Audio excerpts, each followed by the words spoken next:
কিন্তু এটা কিনে আমি এখন বাজানো শিখছি।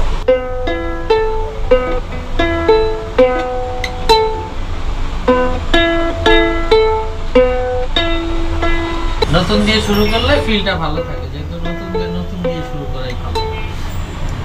পুরাতন গিটার আসলে আমরা একেবারেই রাখি না, কারণ পুরাতন যখন নতুনের মাঝখানে রাখবে তখন একটা দ্বিধাদ্বন্দ্ব তৈরি হয়ে যায়। আর পুরাতনে আমরা সাপোর্টও করি না, তেমন যে পুরাতন আপনারা যেমন ধরেন একটা ইনস্ট্রুমেন্ট পুরাতন কোনো একটা ঝামেলা ছাড়া বিক্রি করেন। নতুনদের আমি বলবো যে আসলে নাম টাম কিছু না, আপনারা চাইনিজের মধ্যে যে কোনো গিটার দিয়েই আপনারা শুরু করতে পারেন। মিড রেঞ্জের মধ্যে বা লো রেঞ্জের মধ্যে যে গিটারগুলো মিনিমাম কোয়ালিটিটা আপনি চাইনিজের মধ্যেই পাবেন। চাইনিজ বা চায়না গিটারগুলো এগুলো মোটামুটি মানে বেসিক শেখার জন্য খুবই ভালো। আবার ইন্ডিয়ান যেমন আপনার যদি বাজেট কম থাকে সেই ক্ষেত্রে আপনি ইন্ডিয়ান গিটারে যাইতে পারেন। ইন্ডিয়ান গিটারগুলো আবার আপনাকে অতটা সাপোর্ট করবে না, যেমন আঙুলে ব্যথা লাগে, কিছু কিছু বেসিক ঝামেলা আছে। এগুলোর জন্য আমরা চায়নাটাকেই প্রেফার করি। চায়নাটা নিলে সব দিকেই আপনি ওভারঅল লুক, ফিনিশিং আর ধরার যে ব্যাপারটা এটা খুবই ভালোভাবে আপনি একটা কোয়ালিটি পাবেন। এটা আসলে স্টুডেন্ট শ্রেণীটাই বেশি, আমরা বেসিক্যালি যারা জব টপ করে তাদের সময় কম থাকে, এই জন্য মিউজিকটা তাদের জন্য না। কিন্তু তারাও অনেকেই ভালো বাজায়, ছোট থেকে শিখছে, এখনো মিউজিক ভালোবাসার টানে করে, বাট প্রফেশনালি অনেকেই নাই। কিন্তু স্টুডেন্টদের একটা ঝোঁক আছে, আমরা চাই যে স্টুডেন্টরা যাতে এটা একটা এক্সট্রা কারিকুলাম হিসেবে অ্যাচিভ করতে পারে। হ্যাঁ, এটা একটা বড় বিষয়, কারণ আমাদের দেশে আসলে সাংস্কৃতিক চর্চা আছে যেগুলো, এগুলো আসলে ইন্ডিয়াপন্থী। আমরা চাই যে আমাদের দেশে নিজস্ব একটা সংস্কৃতি আছে, পাশাপাশি ওয়েস্টার্ন বা দুইটার কম্বিনেশনে একটা মিউজিক কিন্তু স্ট্যান্ডার্ডে দাঁড়ায় গেছে। তো এইটা নিয়ে যাতে ছেলে বাচ্চারা সামনের দিকে আগায় বা যারা শিখতেছে স্টুডেন্টরা সামনের দিকে আগায় যায়। আর আপনি যখন গিটার সম্বন্ধে বলবেন, গিটার কিন্তু একটা বিশাল একটা ইতিহাস আছে। গিটারের আবিষ্কার কিন্তু প্রায় 90 বছর বা 80 বছর হয়ে গেছে। তো সেইখান থেকে আপনার গিটারের 100 বছরের একটা ইতিহাস আছে। স্প্যানিশরা এখনো যারা কলেজ বা স্কুলে পড়াশোনা করে পাশাপাশি কিন্তু তারা এই এক্সট্রা কারিকুলামগুলো শিখে, বাধ্যতামূলক গান শিখা, ভায়োলিন শিখা, গিটার শিখা, এরা কিন্তু এটা পড়াশোনার পাশাপাশি শিখে। কেন শিখে? এখান থেকে অনেক টাকা আর্ন করবে এরকম না, কিন্তু পৃথিবীর মধ্যে যত লিজেন্ডারি যত ব্র্যান্ড আছে বা যত সঙ্গীত শিল্পী আছে এগুলো কিন্তু সব স্পেন বা আমেরিকা বড় বড় সিটিগুলোতে, ঠিক আছে? তো বাইরেই ম্যাক্সিমাম মানে গিটারিস্টদের জন্ম। তো এই জন্য আমরা বলি যে আপনারা শিখেন, সব থেকেই শুরু হয়। আপনারা শিখতে শিখতে একটা সময় দেখা গেছে এটা একটা আপনার পড়াশোনাও থাকবে, এটা একটা বেসিক কারিকুলাম হিসেবে আপনাকে সাপোর্ট করবে যে কোনো জায়গায়। অ্যাকচুয়ালি লার্নারদের ক্ষেত্রে আমার কথা হইলো যে যারা শিখতেছে, দেখেন মিউজিক্যাল ইনস্ট্রুমেন্ট হলো একটা অলমোস্ট একটা বই।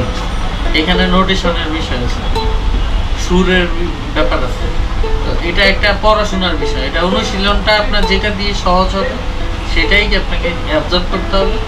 যখন আপনার একটা কমপ্লিট হয়ে যাবে আপনি যে কোনো সময় অন্য কিছুতে শিফট হতে পারবেন। যেমন ধরেন গিটার শিখলে আপনি দোতারা বাজাতে পারবেন, আবার দোতারা বাজাতে পারলে আপনি দোতারা টাইপ যা আছে ইকুলিলি, তারপরে আপনার ডিজিটাল যেগুলো হচ্ছে এগুলো আপনি ছোটোখাটো যে ইনস্ট্রুমেন্টগুলো বাজাতে পারবেন। ভায়োলিনের একটা সেন্স চলে আসবে দোতারা বাজলে। তো এরকম আর কি, একটার সাথে একটা রিলেটেড। আপনি সহজ হবে মানে যারা লার্নার তাদের জন্য গিটারই বেস্ট হবে, কারণ এখানে আপনি রিদমের সাথে সাথে যে কোনো নোটেশনগুলো অবজার্ভ করতে পারবেন। এখনও বাংলাদেশে ওইভাবে ইনস্ট্রুমেন্ট মানে ওইভাবে ওই কোয়ালিটিটা এখনো আনতে পারেনি। কিছু কিছু বাংলাদেশে কিছু কিছু যেমন ইনস্ট্রুমেন্ট তৈরি করার চেষ্টা করতেছে, যেমন কাজল, মানে যেটা বসে একটা ঢোলের মতো বাজায় বা ড্রামসের মতো, ওইটা একটা তৈরি হচ্ছে। আর একটা হলো বাংলা কিছু গিটার তৈরি হচ্ছে, কিন্তু ওগুলো একেবারেই মানে এক্সপোর্ট কোয়ালিটি না, বুঝছেন? তো এই জন্য বাংলাদেশে এখনো ওইভাবে ইনস্ট্রুমেন্ট তৈরিতে মানে ইয়া হইতে পারে নাই, এখনো পারদর্শী হতে পারে। চায়না থেকেই ম্যাক্সিমাম প্রোডাক্ট আছে, আর কিছু কিছু প্রোডাক্ট আমাদের সিঙ্গাপুর থেকে করতে হয়। যেমন ইলেকট্রনিক্সের কিছু আইটেম আছে, যেমন ইলেকট্রিক গিটার, তারপরে ইলেকট্রিক প্রসেসর, তারপরে আপনার আরও কিছু প্রোডাক্ট আছে যেগুলো সিঙ্গাপুর থেকে ডাইরেক্ট নিয়ে আসতে হয়, যেগুলো লাইসেন্স কিন্তু অথেন্টিক। অ্যাকচুয়ালি আমিও এই সব কিছু মিলিয়ে মানে প্রায় 12 বছরের মতো এই ইনস্ট্রুমেন্ট বিজনেসের সাথে জড়িত। তো একটু গিটার টিটার নিজেও প্লে করি। তো আসলে এটা ইন্টারেস্ট ছিল হলো, আমি মূলত ছিলাম হলো এগুলা রিপেয়ারিং সেক্টরটা ছিল। আমার একজন গুরু আছে, ওনার নাম হলো রফিক ভাইকে সবাই চিনে, হ্যাঁ, কমল ভাই, তারপরে ওয়ারফেজের, তারপরে মিজান ভাই, যারা মোটামুটি মানে বড় লেভেলের মিউজিশিয়ান আছে, এরা কিন্তু রফিক আঙ্কেলকে দিয়ে গিটার সার্ভিস করাইতো। তো সেইখান থেকেই কিন্তু আমি আর কি ওই কাজ শিখার পাশাপাশি মিউজিকটাও ভালো লাগে, এইটাই আমার পেশা হয়ে যায় আর কি। সব থেকেই আর কি কাজটাই মূলত শিখার উদ্দেশ্য ছিল। প্লাস এখন আমি রিপেয়ারিং কাজও করি, যেমন আমার হোম একটা স্টুডিও সেট আপ আছে, তারপরে আমার রিপেয়ারিং ওয়ার্কশপ আছে। আমাদের যে কোনো প্রোডাক্ট যদি ভেঙে যায়, 2 ভাগ হয়ে গেছে, গিটার, প্রসেসর, তারপরে আপনার কিবোর্ড, ড্রামস, যেগুলো ইলেকট্রনিক্স ডিভাইস সম্বন্ধে যা আছে, প্রসেসর, গিটার প্রসেসর, অনেক কিছু আছে, সাউন্ড কার্ড, মাইক্রোফোন, এভরিথিং আমি নিজেই সার্ভিস করি।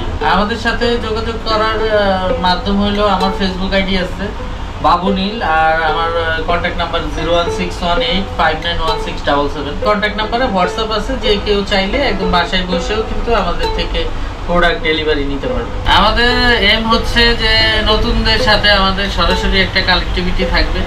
এটা হইতে পারে ঢাকার মধ্যে, হইতে পারে ঢাকার বাইরে, যে কোনো বিষয়ে আমাদের থেকে যেমন ভালো গান পারে আমরা স্টুডিও দিয়ে হেল্প করব। যারা ভালো রাইটার, তাদের গান আমাদেরকে দিতে পারে সরাসরি, আমরা এটা ওইভাবে কম্পোজ করে দিই।